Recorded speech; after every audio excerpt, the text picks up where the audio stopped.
Ladies and gentlemen, welcome back to Just Another Talk. If you didn't know, Trump had been on Flagrant, which is a podcast hosted by comedian Andrew Schultz and Akash. If you haven't watched it, I suggest you watch it. They're definitely funny as fuck, but they are extreme satire, and they tend to go and look at the wildest shit on a topic or a subject, and they talk a lot of shit.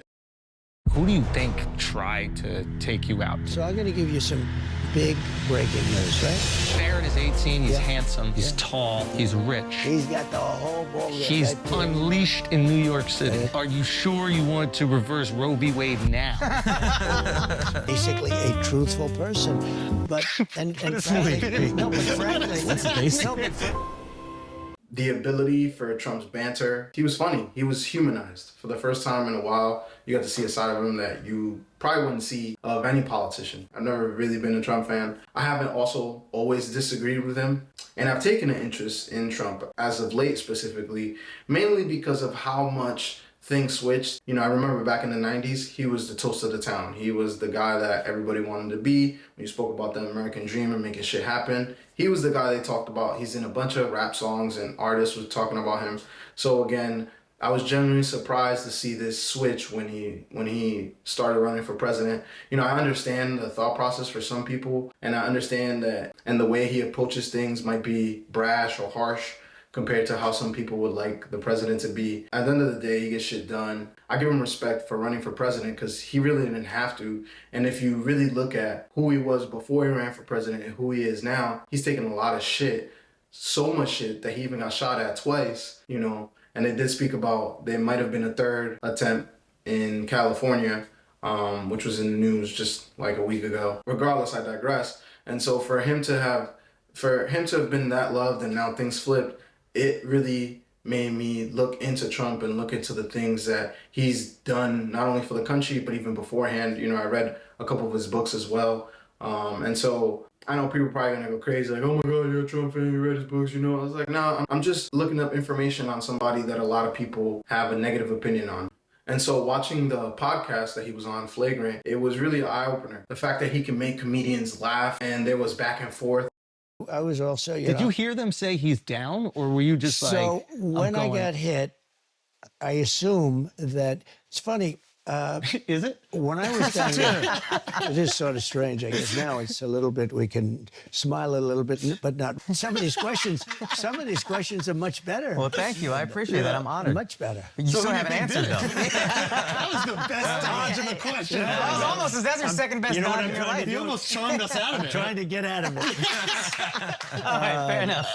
And he was honest. At one point, he even said, I believe the question he was asked was, does being called a racist or something like that, something to that effect, bother you? I've never heard Trump say anything bothers him. Like, never, ever in my life. And even in this little bit of research that I've done over the last couple of weeks, I still didn't see that. And he genuinely said that. And so that kind of impressed me because it was a moment where, they were joking around and telling jokes, but he was also serious, and you see the ability of him going back and forth. There's two main points for me even making this video, and one of them is the fact that I watched the post episode of Flagrant talking about what it was like after interviewing Trump. Andrew Schultz speaks about how he had one of his venues cancel on him where he was going to record a Netflix special. Awesome interview, and everybody loved it. And then a day later, Dove was like, oh, by the way, the venue you're going to shoot your special in canceled your shows. No, damn it. I waited. Within 3 hours. Doug, after we interviewed him, before the episode comes out, he goes to the venue. Everybody leaves. It's on Schultz's special team. All of them have to go to the venue, check it out. So, I assume everything is good. People flew in for this. Oh, yeah. So we've had these venues locked in for months now, something like that. It's not like we might do it here. It's booked. It's ready to go. We're going on sale this week. We have the entire production team come out for this is for the third time many of us are spotting the venue and looking at everything. We have the set design already curated. We're moving around seating plots, camera plot. It's ready to go. We're going on sale this week. And we get an email 3.5 hours out. After discussing with our board members, we don't think that it would be, there's email, you'll bring it up, but don't show any emails off. But it was a BAM, Brooklyn Academy of Music, which is a venue they've shot tons of specials in. And 3.5 hours after the interview, they canceled shows. So Yeah, let's see if we can show the thing. Read the exact email, because they're canceling my shows, but they're also begging Live Nation to not cancel future shows with them. Like they still want business, but they're like, just not this guy. Now, I don't know if it's a Trump interview, but the day before it came out, we were ready to go and we were going on sale this week. And 3.5 hours afterwards, we get this email. Yeah. First off, I want to thank you for thinking of BAM for Andrew Schultz's upcoming comedy show. We are always excited when promoters consider our space for their events. After some internal discussions with leadership, it was decided that BAM is not the right fit for this show at this time. That said, we really do appreciate you reaching out. We'd love to work with you in the future and for future events that might be a better match for BAM. So if anybody has a venue, if you've got a venue for us, that'd be really great. I'd really love to shoot this special, and that'd be really awesome. The irony is this is your most personal special. Yes. Like, it's not as political as it's you and your journey. Yeah. Just the idea that because you had someone on your podcast, and Andrew Schultz has been big on Kamala, but he's also been big on looking at something and be like, that's fucking stupid. Why are you saying those things? And so he's switched back and forth between Trump and Kamala. At least that's how I perceive his stance on this political race, on this election year, I should say. They canceled the venue, and it's a few months, obviously, before his show. And so, I just think that that's fucking stupid. Like, we live in a country where because somebody interviews somebody, or even because someone's voting for them, they could do that. Like, it's supposed to be a free country. Let people vote for who they are. Just because you vote for someone doesn't mean you identify with all their views or even most of their views. You might just think that the other person on the other side is worse. I just think it's insane the level that some people have gone to really be like, oh, you like Trump, I'm not fucking with you. Like, it's literally Trump derangement syndrome. The closer it gets to November 5th and voting, like, the more it's evident to me that this Trump derangement syndrome shit is fucking true. I for some reason, I don't know why I didn't see it before, but I don't know, I hadn't experienced, or maybe I just hadn't taken in this level of fucking craziness before. I had just not seen it. I don't know why.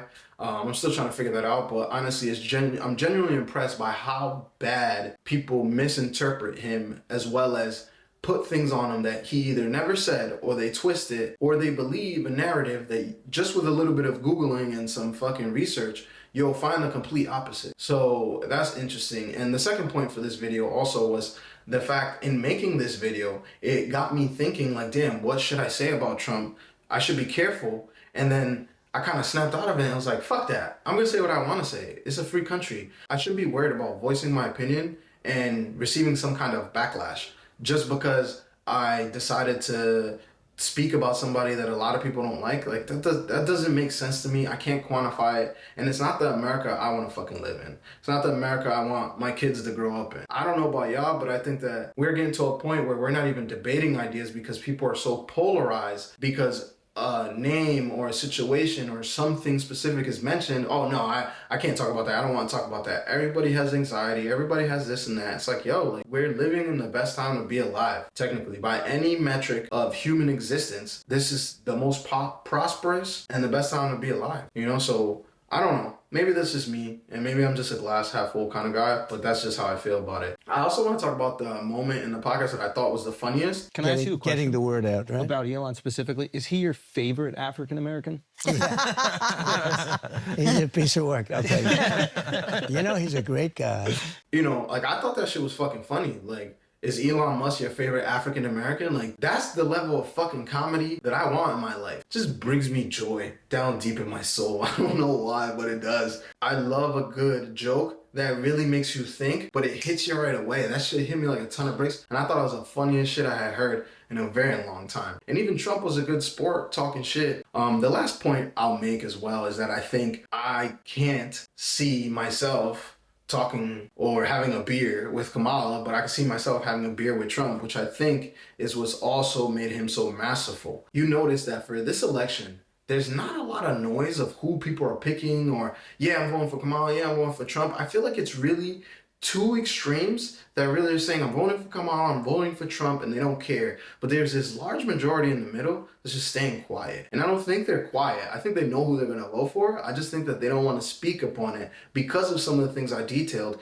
in this episode. Hey, if I say I'm going to vote for Trump, I could have trouble at work. I'd rather just be quiet and not say anything. And then November 5th, I vote. And, you know, again, we go through the same shit that happened when Hillary was running. And you see Democrats crying. Not many people are saying they're voting for Trump, but I think the numbers are going to be overwhelming. With that, ladies and gentlemen, make sure you like, share, and subscribe. And if you think I'm wrong, let me know why. Write down in the comments.